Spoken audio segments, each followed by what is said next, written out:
Eh bien, au cours des 2 derniers mois, nous avons exploré ce que l'apôtre Paul appelle une meilleure voie. Nous avons analysé ce qu'il a enseigné dans 1 Corinthiens 13, où il parle de cette meilleure façon de vivre que simplement les dons, d'avoir les dons. L'église à Corinthe avait beaucoup de dons, mais il y a quelque chose qui est mieux que cela. Il utilise ce mot agapé qui se traduit par amour et il lui donne un sens chrétien. L'apôtre Jean fait la même chose. Ils utilisent ce mot pour décrire la nature essentielle et fondamentale de Dieu. C'est qui il est et c'est ce que nous devons devenir. Cela fait partie de la conversion. Nous avons la connaissance, mais une fois que nous avons acquis ces connaissances, cela devrait changer la réalité de qui nous sommes au cœur de notre identité en tant que personne. Au fur et à mesure que nous parcourons cela, nous avons vu que l'agapé implique une certaine façon de penser. Cela implique nos motivations. Cela implique un sens du sacrifice de soi. Vous ne pouvez l'obtenir que si vous vous sacrifiez pour les autres. Agapé ne dépend pas de la façon dont les autres vous traitent. Et à mesure que nous nous examinons ces choses, nous voyons que Dieu est ainsi. N'êtes-vous pas content que Dieu se sacrifie pour nous? Lui, vous savez, Jésus-Christ a souffert. Il n'était pas obligé de faire ça. N'êtes-vous pas content qu'il ne nous traite pas de la même manière que nous le traitons? Nous avons vu que Agapé est altruiste et que son souci s'adresse vers l'extérieur, vers les autres, pas seulement aux amis proches, pas seulement à la famille. Et c'est ce qui était intéressant dans le monde grec. Il existe ici des mots très spécifiques pour l'amour de la famille et l'amour des amis. Ce mot signifie que cet amour doit être partagé avec tout le monde. Et agapé n'est pas toujours nécessairement une émotion. Il y a des émotions qui en font partie, mais souvent, lorsque nous agissons d'une manière agapée, la première réponse n'est pas, vous savez, la joie parce que nous faisons quelque chose de difficile à faire. Les émotions positives viennent plus tard lorsque nous faisons ces choses. Aujourd'hui, nous allons donc examiner 2 autres qualités qui sont combinées ensemble et c'est plus facile de les couvrir ensemble parce qu'elles sont reliées plus ou moins les unes aux autres. Et il faudrait presque faire 4 sermons pour couvrir tout ce que cela signifie. Ce que Paul dit sur sa liste, c'est que l'amour ne se vante pas. Elle ne fait pas une parade de ses accomplissements. Se vanter ne veut pas dire « laissez-moi parler de mon voyage à la pêche où nous avons attrapé ce gros poisson, il était tellement gros, mais tout le monde a dit j'aimerais bien pêcher un aussi gros que ça, je parie que tu n'es pas... on raconte des histoires, on partage des choses qu'on a fait, des choses heureuses, des choses belles, des choses qu'on a accomplies, et ce n'est pas de la vantard, ce n'est pas de se vanter. Ce n'est pas quelque chose qu'on a accompli et qu'on a réussi, c'est partager la vie. Ce n'est pas forcément se vanter. Ce n'est pas de la vantardise. C'est juste partager les bonnes choses de la vie qu'on a accomplies. Par contre, d'un autre terme, vous pouvez... De la même façon, vous pouvez montrer des photos de vos petits-enfants parce que vous en êtes fiers. Et ma femme, parfois, a peur de montrer ces photos de ses petits-enfants parce qu'elle a peur que tout le monde pense que je suis une vieille grand-mère qui se vante de ses petits-enfants. Mais non, montre-leur, vous savez, montrez-les à tout le monde. On est tellement contents de nos petits-enfants. Alors, j'ai dit... Avec mon petit-fils, j'ai fait la voix de Star Wars et Monsieur Moss avait fait un sermon qui parlait de la guerre des étoiles et j'ai pris la voix de l'un des personnages dans la guerre des étoiles. Ça n'avait pas eu l'effet escompté que je souhaitais. Mais voici ce qu'est la vraie vantardise. La vantardise, c'est le moment où nous centrons notre conduite et notre conversation pour se promouvoir afin que nous soyons toujours au centre de l'attention. Les autres ne peuvent pas partager leur histoire. Vous ne communiquez pas vraiment. Tu dis juste à tout le monde, regarde-moi, je suis au centre de l'attention. Je suis au centre de tout ce que nous devons parler parce que je suis si important. Et c'est basé sur un besoin émotionnel très profond. D'une certaine manière, c'est quelqu'un qui se vante tout le temps est un sentiment d'insécurité ou de supériorité. Donc il faut être prudent avec cela. Le concept de se vanter, c'est comme une petite puce qui chevauche un éléphant, qui regarde l'éléphant et qui dit « Eh bien, nous avons vraiment secoué ce pont lorsque nous l'avons traversé. Je n'ai vraiment rien fait parce que je ne suis qu'une petite puce, mais c'est l'éléphant qui a fait secouer le pont parce qu'il est tellement lourd. Mais j'en prends tout le mérite. Vous savez, ce sont des histoires exagérées. Se vanter, c'est raconter des histoires exagérées, de prendre le crédit en quelque chose pour des choses qu'on ne mérite pas. Reportez-vous à Actes, au livre des Actes, au chapitre 12. Actes, chapitre 12. Il s'agit d'Hérode. Il y a beaucoup d'Hérode dans le Nouveau Testament.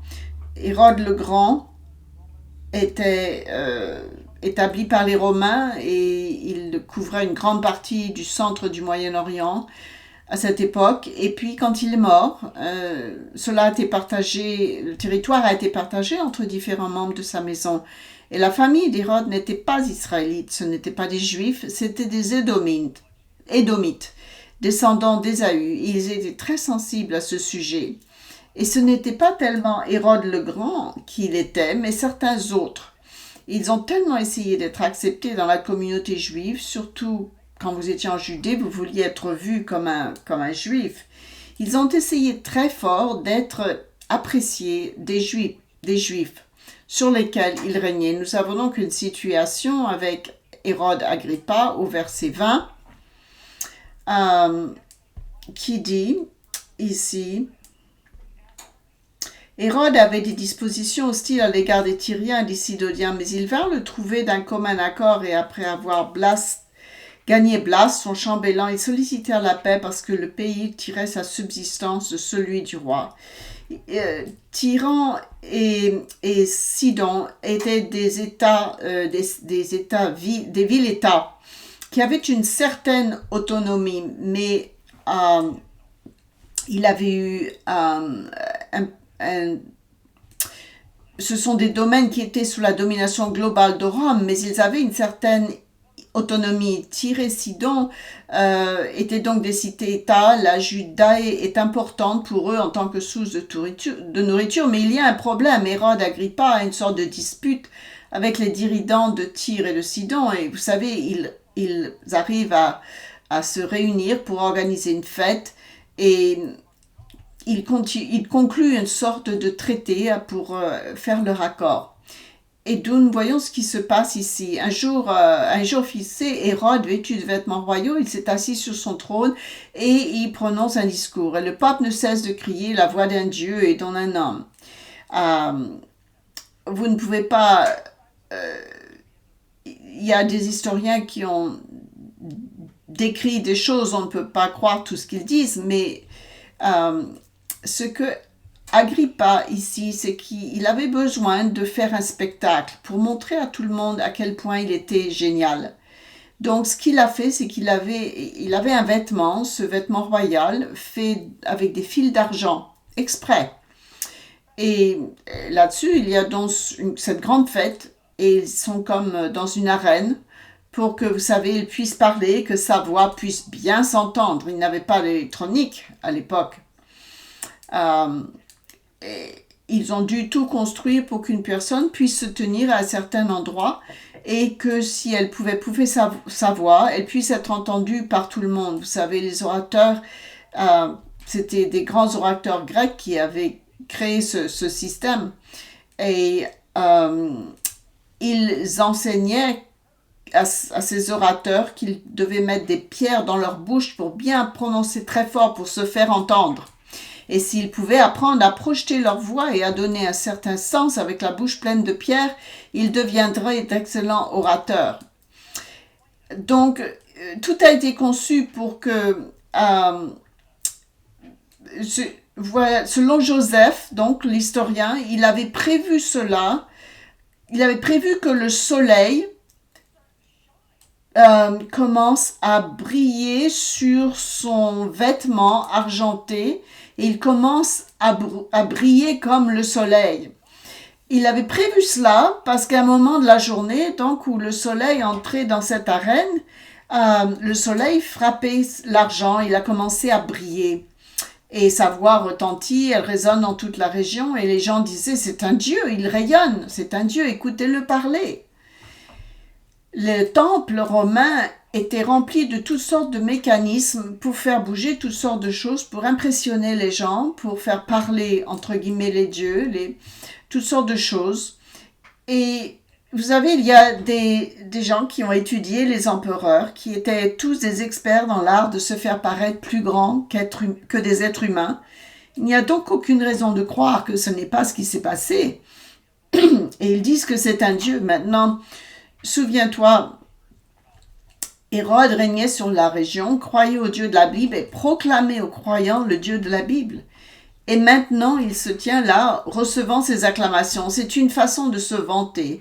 C'est une façon de dire « Regardez-moi et à quel point je suis spécial ». Remarquez comment Dieu réagit.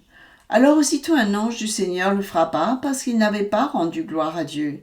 Il fut dévoré par les vers et mourut parce qu'il n'avait pas rendu gloire à Dieu.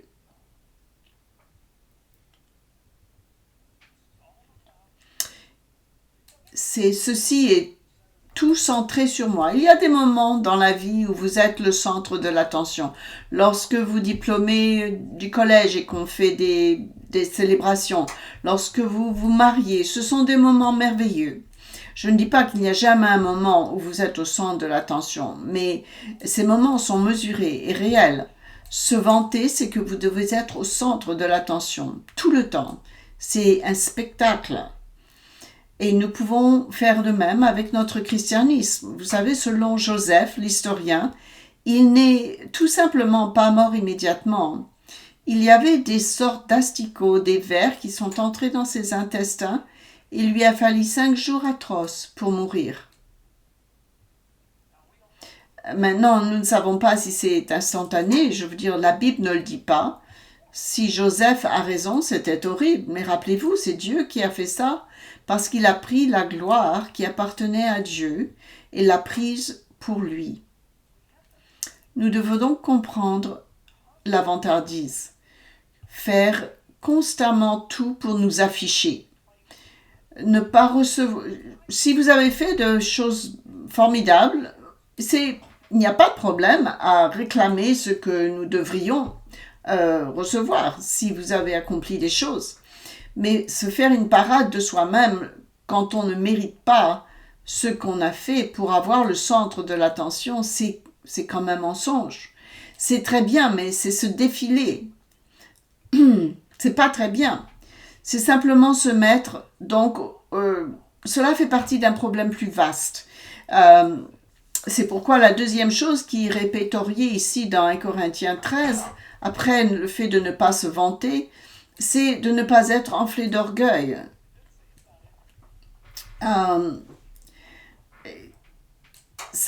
Il est question ici d'orgueil. Il y a une bonne sorte de fierté, un travail bien fait. Vous avez travaillé dur, vous avez achevé quelque chose, vous avez réalisé quelque chose. Vous pouvez avoir une certaine fierté dans votre apparence.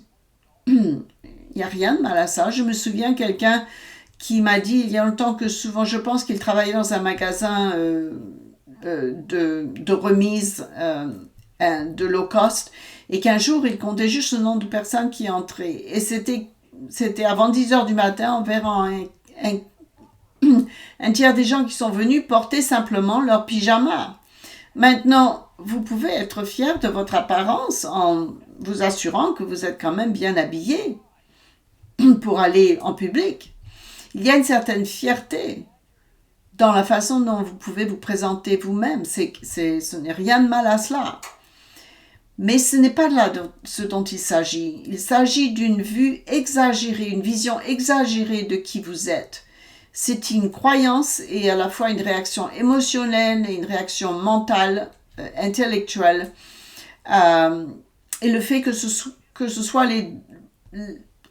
c'est une croyance, c'est la conviction que vos opinions, vos idées, votre façon de voir les choses, vos besoins sont plus importants que ceux des autres. En fait, le fondement de la fierté réside dans la conviction que d'une manière ou d'une autre, vous êtes supérieur aux autres. C'est pourquoi si vous êtes vraiment orgueilleux, c'est vraiment difficile de le voir. Vous savez, ma fierté masculine, quand je dis à ma femme, tu sais, j'avais tort. D'habitude, ce qu'elle dit, j'aimerais entendre ça à nouveau. Ah mais la deuxième fois, c'est difficile. Vous savez, d'accord, non, c'est juste, ce n'est pas faux, oui, c'est ça, non. J'avais du mal à le dire encore une deuxième fois. Tu avais raison et j'avais tort. Nous avons du mal à dire que nous avons tort, par fierté. Je suis faible, je ne suis pas supérieur, je ne suis pas mieux que les autres. Si je me trompe, je dois l'admettre. Et c'est drôle à propos de l'orgueil. Si vous avez l'impression que quelqu'un vous a déjà rabaissé d'une manière ou d'une autre, ou vous a montré, ou vous a retiré l'un de vos droits, quel qu'il soit, la fierté vous pousse à faire quelque chose en retour. Vous devez les démolir, vous devez les déposer devant d'autres personnes. Vous devez leur donner une mauvaise réputation parce qu'ils ont blessé votre fierté. Voici certaines des choses que vous et moi devons savoir sur l'orgueil dans ce sens négatif. Donc, c'est que l'agapé n'a aucune place pour l'orgueil. Il n'y a pas d'orgueil dans agapé. Permettez-moi de dire quelque chose sur Dieu ici. Ce qui est vraiment étonnant, quand Dieu dit « Je suis tout-puissant, je sais tout, je suis le dirigeant de tout l'univers », ce n'est pas de la fierté. C'est une déclaration de fait. Vous voulez vraiment voir comment Dieu, avec tout son pouvoir, il n'a jamais tort. Il n'a jamais tort, c'est ça qui est incroyable. Et pourtant, Dieu s'approche de nous dans le livre d'Ésaïe et il dit « Asseyez-vous et raisonnons-nous ensemble ». Ça, c'est de la puissance, c'est de la sagesse, c'est de la puissance sans fierté. Venez ici, petite boule de terre, vous tous qui avez toujours tort, ma création, asseyons-nous et parlons ensemble. C'est incroyable. C'est Dieu. Aucune fierté, juste la puissance, le pouvoir. Il a tout. Il n'est pas motivé par des insécurités, il n'est pas motivé par ce besoin de tout contrôler. Mais l'orgueil fait partie de notre nature humaine corrompue. L'un des paradoxes de la fierté est le suivant. Si vous êtes une personne vraiment orgueilleuse, vous offensez les gens tout le temps. Et si vous êtes une personne vraiment fière, vous offensez pour des toutes petites choses. Parce que tout tourne autour de vous, votre point de vue. Les autres sont inférieurs à vous. Vous faites mieux que les autres dans votre vie. Mes besoins, mes idées, mon besoin d'être meilleur que les autres. Et au fond, la conviction que vous êtes meilleur que les autres vous empêche vraiment d'aimer les autres. Je veux dire, comment peux-tu aimer les autres quand tu essayes toujours de les faire plier à ta volonté? Quand vous essayez de changer les autres? Comment pouvez-vous faire ça? Rappelez-vous quelque chose. Lorsque nous parlons d'agapé, nous parlons de la nature essentielle de Dieu. L'orgueil fait partie de la nature essentielle de Satan. C'est l'une des raisons qui l'ont poussé à tenter de renverser Dieu. Je suis mieux que toi, je suis meilleur que toi et je peux te remplacer. Deuxièmement, l'orgueil nous pousse à prendre des décisions très irrationnelles. Et on parle de la fierté masculine. Je peux, jusqu'à un certain point, ça peut être bon. Tous les êtres humains luttent contre l'orgueil, mais nous avons, nous les hommes, une certaine fierté masculine et cela nous motive à faire des bonnes choses parfois pour protéger nos familles, pour travailler plus dur pour elles, mais cela peut aussi nous amener à prendre des décisions irrationnelles. Regardons un exemple dans 2 Rois 5. Je vais prendre un peu de temps pour raconter cette histoire parce que j'aime bien cette histoire parce que c'est exactement ce que j'aurais fait dans le passé sans l'Esprit de Dieu. Dans mon état masculin normal, c'est quelque chose que j'aurais eu l'inclination de faire. Dans 2 Rois 5, verset 1. Naaman, chef de l'armée du roi de Syrie, jouissait de la faveur de son maître et d'une considération. C'était par lui que l'Éternel avait délivré les Syriens. Mais cet homme était fort et vaillant, était lépreux. C'est un homme honorable, il essaye de faire ce qui est bien, il ne sait pas d'utiliser sa position pour blesser, maltraiter les autres, et il est atteint de la lèpre. C'est un homme d'un grand courage personnel, c'est un commandant de l'armée de Syrie. Et j'adore ce verset suivant, que ça nous amène à quelque chose ici. Les Syriens étaient partis et avaient ramené une jeune fille captive du pays d'Israël et attendaient la vie de Naaman. Et elle lui dit... Et elle lui dit donc au verset 4, va, rends-toi à Samarie. Il lui dit donc que si mon Seigneur était auprès du prophète, au verset 3, qui est à Samarie, le prophète le guérirait de sa lèpre. Et le roi, donc, vous connaissez l'histoire, le roi de Syrie dit, partez maintenant, j'enverrai une lettre et... Il y va avec tout son entourage. Il s'y rend avec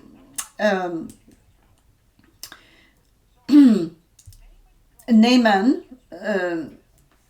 va en Israël et vous savez, ils sont en guerre de temps en temps en Israël, contre Israël. Il y va avec un entourage, des soldats, des serviteurs. Il y a cette caravane qui arrive en Israël et a toutes ses richesses à donner au roi d'Israël. Il partit donc et emporta avec lui 10 talents d'argent, 6 000 cycles d'or et 10 vêtements de rechange. Il porta au roi d'Israël la lettre, et quand cette lettre te sera parvenue, tu sauras que je t'envoie Naaman, mon serviteur, afin que tu le guérisses de sa lèpre. Donc, il arrive au palais du roi d'Israël avec toute cette richesse, pratiquement une armée avec lui, et il lui donne cette lettre. Voici votre ennemi juré, l'un des généraux du peuple qui continue de piller votre pays. Et au verset 7, il arriva que lorsque le roi d'Israël lut la lettre, il déchira ses vêtements et dit, suis-je Dieu pour tuer et faire vivre pour que cet homme m'envoie un homme pour le guérir de sa lèpre? Par conséquent, s'il vous plaît, il dit, comprenez qu'il cherche une occasion de dispute avec moi. Ce qui se passe ici, c'est la même chose que ce qui se passe entre l'OTAN et la Russie à propos de l'Ukraine. Une surenchère, il dit, il sait bien que je ne peux pas guérir ce type, il envoie un général de division. Qu'est-ce que je suis supposé faire? Peut-être devrions-nous le tuer pour qu'il ne puisse pas revenir et diriger une armée contre nous. Vous savez, des choses dans sa tête, vous pouvez imaginer ces discussions dans son esprit. Il pensait que c'est une autre façon de l'amener dans la guerre. Au verset 8, lorsqu'Élisée, homme de Dieu, apprit que le roi d'Israël avait déchiré ses vêtements, il envoya dire au roi, « Pourquoi as-tu déchiré tes vêtements ?» C'était un signe de stress et de deuil à l'époque. « Laissez-le venir à moi, et il saura qu'il y a un prophète en Israël. » Naaman vint avec ses chevaux et son char, il s'arrêta à la porte de la maison d'Élisée. J'aimerais que vous puissiez visualiser cela. Voici un général d'un autre pays, une puissance majeure dans la région. Il se présente, il n'est pas habillé comme un mendiant, ok? Il a cette incroyable armure, et son char, il a de la cavalerie, il a des chariots, et ses bagages et ses serviteurs. Il se présente à la maison d'Élysée. Et voici ce qui se passe. Et Élysée lui envoyait un message par un messager et dit « Lève-toi 7 fois dans le jardin, ta chair deviendra saine et tu seras pur. » Autrement dit, c'est un serviteur qui sort de la maison, c'est pas Élysée lui-même. Et il rentre et ressort en courant, il dit va prendre un bain. C'est un serviteur, personne d'important, c'est même pas le prophète lui-même. Et je prends des bains et ça doit être dans cette rivière, en Israël. J'arrive maintenant, nous commençons à voir l'orgueil ici. Je comprends que c'est un homme important.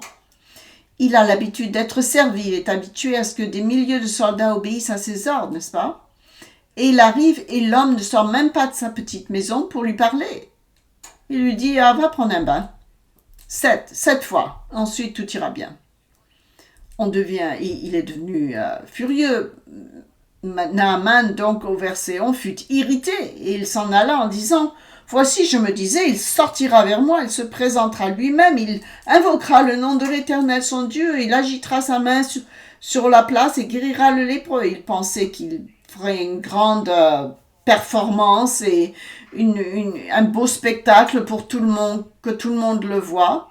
Et que les gens le voient arriver avec tous ces chèvres et ces taureaux et ces moutons et les prêtres, et on pourrait massacrer ces animaux pour les offrir à Dieu et je serai guéri.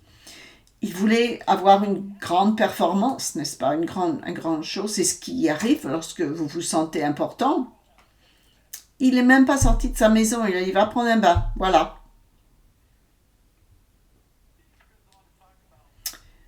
Il continue même en parlant des rivières de Syrie. Il dit, vous savez, nos rivières sont enfermées en Syrie. Avez-vous vu Jourdain? C'est comme un petit ruisseau. Pourquoi voudrait-il que j'aie à cette rivière? C'est pas une rivière magique. Alors il se mit en colère au verset 13, mais ses serviteurs s'approchèrent pour lui, parler et lui dire, mon père, si le prophète avait demandé quelque chose de difficile, ne l'aurais-tu pas fait? Combien plus dois-tu faire ce qu'il t'a dit? Lave-toi et tu seras pur. Il descendit alors et se plongea 7 fois dans le jardin selon la parole de l'homme de Dieu, et sa chair redevint comme la chair d'un jeune enfant, et il fut pur. Le verset suivant montre qu'il a appris le problème et il est retourné vers l'homme de Dieu. Lui et tous ses assistants son entourage sont revenus vers la maison d'Élysée. Il vient se tenir devant lui, dit « En effet, maintenant je sais qu'il n'y a de Dieu sur toute la terre qu'en Israël. Maintenant donc, s'il te plaît, il dit « Maintenant je comprends, il ne s'agit pas de moi, il s'agit de Dieu. » Que la gloire doit revenir à Dieu. Et Élysée dit, non, je n'accepterai pas ton cadeau, c'est pas moi qui ai fait ça, c'est Dieu. Il ne s'agit pas de moi. Cette grande erreur, ces grands orgueil masculine a dû être descendu un petit peu. Il a dû comprendre que cela n'avait rien à voir avec sa position, la grandeur de la Syrie, par rapport à Israël. C'est pourquoi Élysée n'est pas sorti pour lui parler au début, pour lui faire comprendre une leçon, mais Dieu l'a guéri. Parce que la gloire devait en revenir à Dieu. L'orgueil peut nous amener à prendre des décisions irrationnelles. Il serait rentré chez lui et aurait commencé à escalader vers une autre guerre. À augmenter l'intensité des guerres qu'ils avaient entre eux. Regardez comment j'ai été traité en Israël. Nous devons faire cela. Ils auraient pris probablement d'autres batailles avec Israël. Ils auraient continué à augmenter donc leur agression envers Israël. Voyons voir ce qui suit maintenant.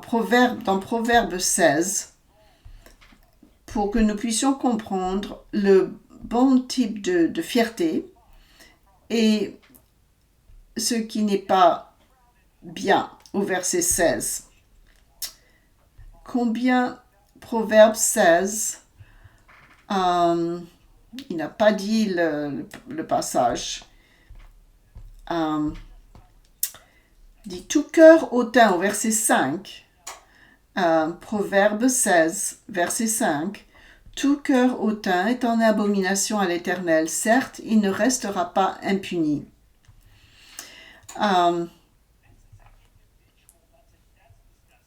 Vous savez, j'ai été à l'étranger, dans certaines régions du monde, ils sortent le poisson avec la tête dessus. Et ça me dérange pas, mais j'ai entendu des gens dire « Ah, c'est dégoûtant ». Ce mot « abomination » est utilisé dans quelque chose de dégoûtant. C'est le même mot que certaines personnes utilisent quand quelque chose les dégoûte. Ce n'est pas... Dieu dit donc que cet orgueil, le cœur hautain, le répugne. C'est quelque chose qui le dégoûte profondément. Regardez au verset 18. L'arrogance précède la ruine et l'orgueil précède la chute. Mieux vaut être humble avec les humbles que de partager le butin avec les orgueilleux. Il est dit qu'il vaut mieux de vivre dans la pauvreté avec les pauvres que d'avoir tout ce que les riches ont et d'avoir leur orgueil. Maintenant, les pauvres peuvent être orgueilleux aussi. Il y a des gens qui disent « je suis pauvre et je suis fier de l'être ». Et je suis pauvre et fier de l'être. Il y a des gens orgueilleux parmi les pauvres comme parmi les riches. Il y a un verset que nous lisons tout le temps. Je vais le lire et ça va être important. Nous allons en parler dans quelques minutes. C'est dans Jacques où il est dit que Dieu résiste les orgueilleux, mais donne grâce aux humbles.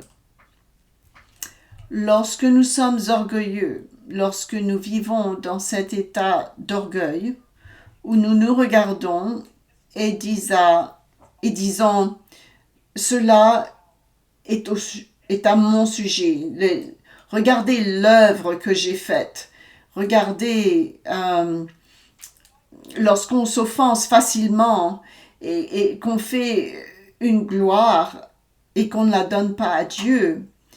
Dieu résiste à ces gens. Dieu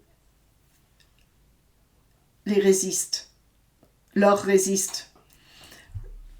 Il les repousse. Et Dieu me repousse en arrière quand je deviens orgueilleux d'une mauvaise façon. C'est une étrange façon de le dire, n'est-ce pas? Il leur résiste, il les repousse. Nous y reviendrons dans quelques minutes. Cette liste aurait pu s'allonger, mais finalement, il faut se souvenir que l'orgueil nous motive à juger les autres très sévèrement. Dans Galates, chapitre 6. Galates,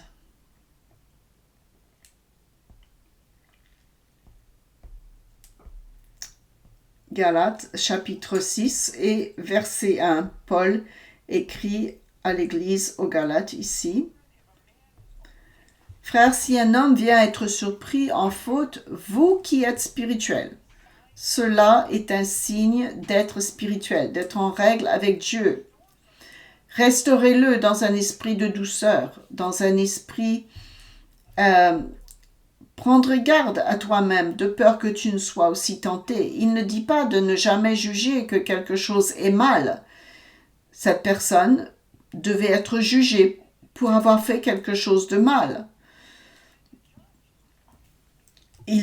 La personne est confrontée pour avoir fait quelque chose de mal. Nous ne pouvons pas dire que nous devons jamais confronter quelqu'un. Nous avons étudié ça dans une étude biblique, dans le sermon sur la montagne, lorsqu'on parle du jugement. Il faut faire des jugements. Nous devons dire non, ça c'est mal, c'est contre Dieu. Dans nos vies et dans la vie des autres, nous pouvons le discerner, nous pouvons le juger. Mais le point principal, c'est que nous devons aider les autres à restaurer.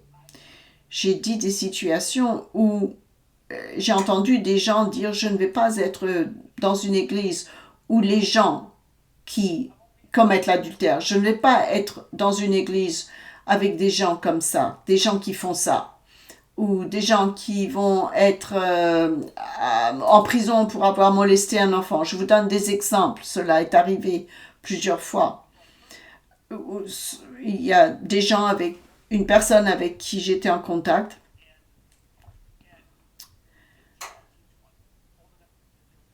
Et la personne avait environ 18-20 ans, suffisamment grand pour avoir été un adulte. Ils ont été à une party, à une fête, et ils se sont saoulés. Ils ont bu un petit peu trop. Et il a eu une relation sexuelle avec une jeune fille sans savoir qu'elle était mineure. Il a été en prison pour avoir agressé un enfant. Alors qu'en fait, lui avait 19 ans et elle avait seulement 17 ans. Et comme c'est contre la loi, il a fait de la prison parce qu'il était maintenant enregistré comme mais la fille qui avait fait ça, elle, rien ne lui est arrivé, n'est-ce pas? Ce qu'elle a fait était un péché, elle aussi. Mais elle n'a pas eu besoin de passer 7 ans en prison pour cela. Quand il est sorti, personne ne l'acceptait. Donc, quoi que ce soit, alors que la fille était consentante, mais elle n'a pas été en prison, n'est-ce pas? Et ces années de formation au début de sa vingtaine ont été passées dans un pénitencier. Il ne savait pas du tout comment réagir quand il est sorti. L'apôtre Paul dit « Restaurons ces gens du mieux que nous pouvons ». Il a dit « Tout le monde va le découvrir ». J'ai dit « Oui, et ils devront l'accepter ». Personne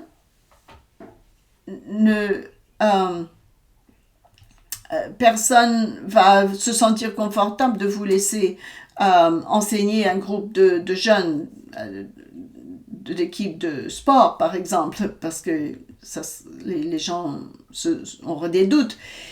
Mais il a compris que cela était le cas, mais il n'a jamais pu s'adapter à quoi que ce soit.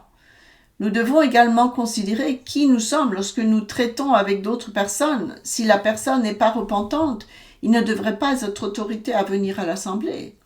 Mais que faisons-nous lorsque la personne est repentante? Lorsqu'une personne se trouve dans ce genre de situation, nous devons les restaurer. Il dit « Portez les fardeaux les uns les autres et accomplissez ainsi la loi du Christ ». Maintenant, remarquez comment ce qu'il dit ici. Cela ne semble pas avoir de rapport avec ce dont nous parlons jusqu'à vous en arriviez à ce point-ci.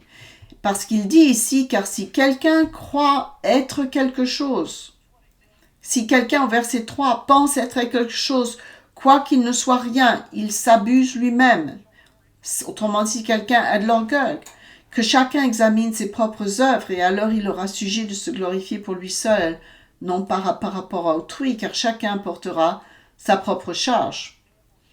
Nous pouvons passer des exemples après exemples d'orgueil dans les Écritures. Comment nous traitons les gens, comment nous traitons Dieu. Pourquoi est-ce si difficile? Pourquoi est-ce que l'orgueil est-il si destructeur? Je voudrais utiliser ici un exemple tiré des Écritures pour approfondir une question centrale qui va avoir avec Jacques, ce que Jacques a dit lorsqu'il dit que Dieu résiste aux orgueilleux. Reportez-vous à 1 Samuel verset 15, pardon. 1 Samuel 15, nous avons ici l'histoire du roi Saül. Les Amalécites étaient devenus un peuple tellement méchant. Le Dieu dit aux Israélites, allez les tuer. Vous prenez ces campements, ces endroits où ils vivent et tuez tout le monde. Vous devez même tuer leur bétail parce qu'ils vont continuer à perpétuer le mal dans la culture israélite. C'est ce qu'ils ont fait. Saül sortit, il tua et détruisit l'armée amalécite dans les villages. Et puis il est revenu en Israël. Et Samuel était là. Eh bien, il y a en quelque sorte tout fait. Il était accompagné des rois amalécites et de tout le bétail, ce qui aurait constitué une énorme richesse, en particulier dans une société agricole. Il a ramené toutes les richesses avec lui, tous les moutons et les chèvres, toutes les vaches, vous savez, ces énormes troupeaux de ces gens qu'il a ramenés. Et Samuel s'approche de lui, vous savez, il lui dit « Ok, nous avons ramené le roi pour que nous puissions le tuer ici devant tout le monde. Vous savez maintenant, dans cette société, vous devez comprendre que capturer ou tuer les rois de l'armée adverse ou de l'état adverse que vous attaquez était considéré comme le plus grand honneur que vous puissiez recevoir. Je veux dire, c'était partout dans le monde antique, mais jusqu'à l'époque de Rome, si vous pouviez capturer les anciens leaders des nations et des tribus qui ne voulaient pas être capturés par les Romains parce qu'ils les faisaient défiler dans les rues de Rome. Ils les faisaient défiler dans un défilé géant où des centaines de milliers de personnes sortiraient et leur lanceraient des objets. Parce que vous êtes subjugués par Rome, vous ne voulez pas être capturés. Il a donc ramené le roi pour sa gloire. Et il finit par dire à Samuel, bien, laisse-moi te dire la vérité. Je l'ai ramené parce que les gens le voulaient. Et moi, je l'ai fait pour eux. Et il l'a fait pour la popularité. Saül s'est placé au centre de ce qui se passait. Et il a essayé de contrôler les événements pour obtenir ce qu'il voulait. Il voulait tout le mérite de la destruction des Amalécites. Il voulait que tout le monde le considère comme un roi et un grand guerrier. Quand il a eu l'occasion d'être vu par tout le monde comme un grand homme de Dieu, cela n'a pas suffi. Il ne suffisait pas d'être un grand homme de Dieu à ses yeux. Il voulait ça et être une vedette également. Il voulait être une célébrité. Il voulait être aimé de tout le monde. Et voici ce que lui dit Samuel au verset 22. Le Seigneur a-t-il autant de plaisir au verset 22, il dit « L'Éternel trouve-t-il du plaisir dans les holocaustes et les sacrifices, comme dans l'obéissance à la voix de Dieu? Tu penses que c'est cela que Dieu cherche? Voici, l'obéissance vaut mieux que les sacrifices, et l'observation de sa parole vaut mieux que la grâce des béliers. » Et un verset assez connu, bien cité, car la désobéissance est aussi coupable que la divination, et la résistance ne l'est pas moins que l'idolâtrie et les téraphins. La résistance, en anglais il est dit le fait d'être têtu. Comment est-ce que cela a du sens? Qu'est-ce que cela veut dire? Le mot hébreu par être têtu, c'est un mot qui est vraiment difficile pour les traducteurs. Parfois, je voudrais simplement avoir une traduction littérale de la Bible. Mais réalisez que si vous traduisiez tous les mots de façon complètement littérale, la majorité de la Bible n'aurait pas vraiment de sens pour vous. Il y a des passages dans la Bible qui sont traduits par... il parle de votre cœur, des expressions de votre cœur. Et lorsque vous regardez le mot hébreu, il est question de vos reins. Le cœur n'avait pas la même signification à l'époque, mais les reins à l'époque ça devait vouloir dire quelque chose il y a 4000 ans. Maintenant, on part plus haut du cœur, de nos sentiments. Je ne suis pas sûre ce que cela signifie que de ressentir quelque chose dans ses reins. Donc, ça a été traduit par le mot cœur parce que ça a capturé la signification dans nos langues modernes. Le mot ici, résister, la résistance, il dit résister, c'est comme l'idolâtrie. Laissez-moi vous donner un verset ou un endroit de la Bible où cela est traduit dans Genèse 19. Genèse 19, je vais vous montrer quelque chose. Genèse chapitre 19. Il n'y a pas énormément d'endroits qui utilisent ce mot, mais il y en a que certains. C'est là que les anges arrivent dans Sodome et Lot veut qu'il vienne chez lui et ils disent non. Mais il est dit, Lot les pressa tellement. Les anges avaient dit non, mais il a tellement insisté. C'est le même mot qu'ils utilisaient pour être têtu. Il ne voulait pas les perdre, il insistait tellement, il les pressa tellement. Regardez au verset 9. Elle dit, retire-toi. C'est lorsque maintenant la maison est entourée de tous ces hommes qui vont prendre Lot pour lui faire violence. Et il dit, et ils vont abuser Lot avec ses filles. Et il dit, j'ai 2 filles, il dit seulement ne fais rien à ces hommes, il dit retire-toi. Celui était au verset 9, celui-ci est venu comme un étranger, il veut le faire le juge. Eh bien, nous te ferons pire qu'à eux. Et pressant Lot avec violence, à nouveau ce mot ici, c'est une espèce de pression. Le point de ce passage, c'est que vous poussez votre volonté, vous poussez ce que vous voulez, vous pressez, vous résistez à Dieu. C'est comme le fait d'être têtu. Et dans certaines traductions, il est dit insubordination, défiance. J'ai recherché la signification de ce mot et ça veut dire presser, défiant, défier quelqu'un, l'arrogance. Le point est que vous pressez quelqu'un. Votre volonté va avoir lieu. Je ne dis pas que c'est un concept intéressant ici. Qu'est-ce que Dieu fait à ceux qui sont orgueilleux et qui poussent contre lui? Il dit, il les résiste.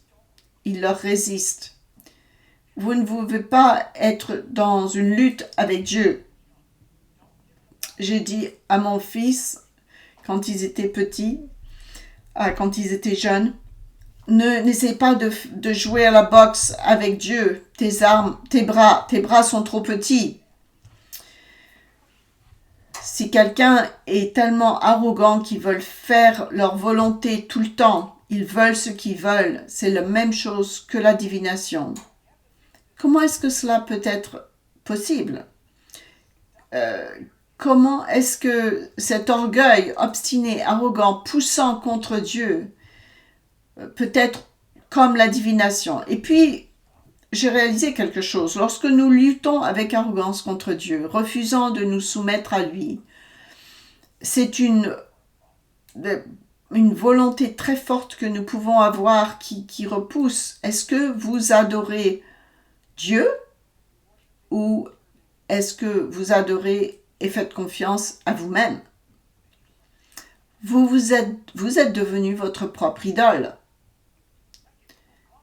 Parce que votre volonté, vos désirs, vos opinions, vous pressez votre volonté pour obtenir ce que vous voulez. être têtu peut être une bonne chose pour arriver à accomplir quelque chose dans la vie.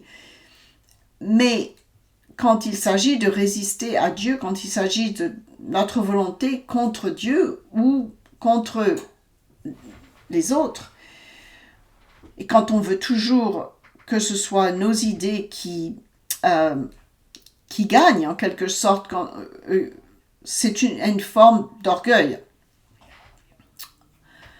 Rapidement, comment pouvons-nous gérer l'orgueil? Il faut d'abord comprendre la réalité. Nous devons examiner et réaliser que c'est présent en nous. À différents niveaux, l'orgueil crée une barrière entre nous et Dieu. Parce que nous voulons toujours être vus des autres, perçus par quelqu'un comme étant mieux que les autres. Contrôler tout afin que nos opinions et nos façons de faire soient la meilleure dont les choses sont faites. Deuxièmement, et cela est très important, il faut prier. Cela peut être quelque chose de conscient. Vous devez faire consciemment. Vous devez prier, rechercher les Écritures, regarder pour jeûner, pour avoir l'humilité. Parce que cela ne vient pas naturellement. Nous devons prier, nous devons étudier les Écritures, vous humiliter devant Dieu pour comprendre ce que les Écritures disent sur l'orgueil et l'humilité. Et vous devez vous humilier devant Dieu et demander à Dieu de vous donner cette humilité. Une fois de plus, ce n'est pas un voyage facile. Soit dit en passant, il n'est pas facile de demander à Dieu de vous aider à être humble. C'est pourquoi je dis toujours à Dieu, aide-moi à comprendre l'humilité et à apprendre l'humilité avec miséricorde. Vous ne voulez pas comprendre cela d'un seul coup. Vous ne voulez pas avoir d'humilité d'un seul coup, mais vous devez prier pour cela, rechercher les Écritures et jeûner pour pouvoir l'obtenir. Troisièmement, et tout ce que je vous dis, je l'apprends par expérience, c'est qu'il faut apprendre à pardonner rapidement. Parce que sinon, vous commencerez à vous défendre vous-même jusqu'à ce que vous deveniez le centre de tout. Et ce que quelqu'un d'autre vous a fait est la seule chose à laquelle vous pensez.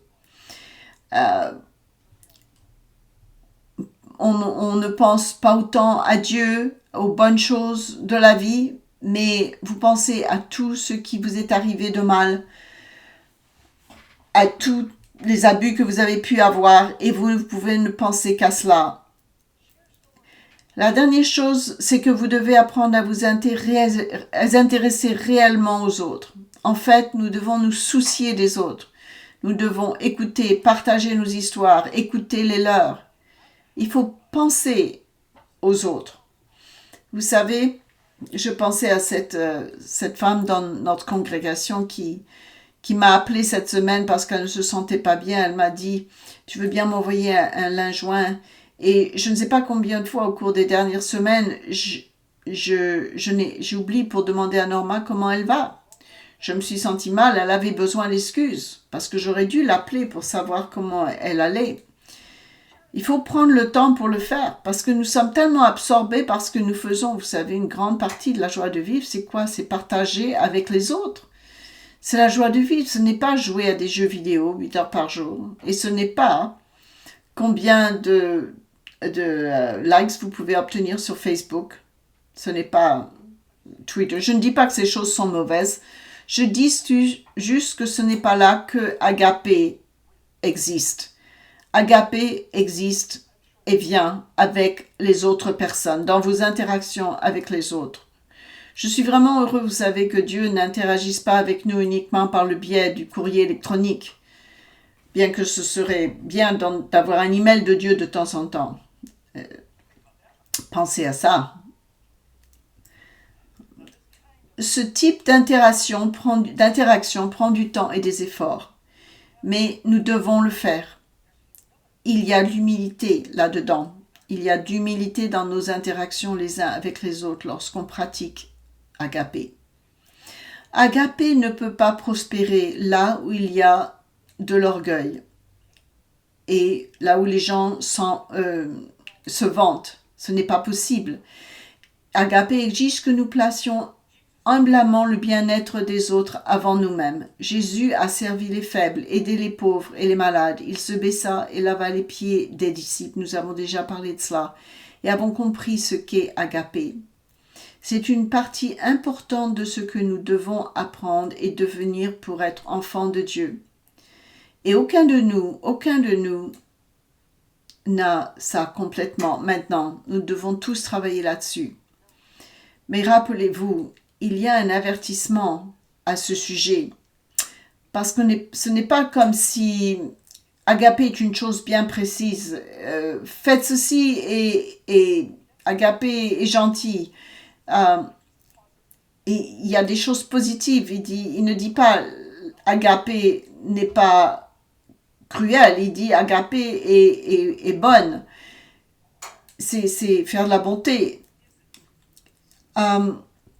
Dieu met les choses d'une façon positive parfois quand il décrit Agapé, mais quand il s'agit de l'orgueil, il vous dit carrément que ce que ce n'est pas. Et Agapé n'est pas l'orgueil.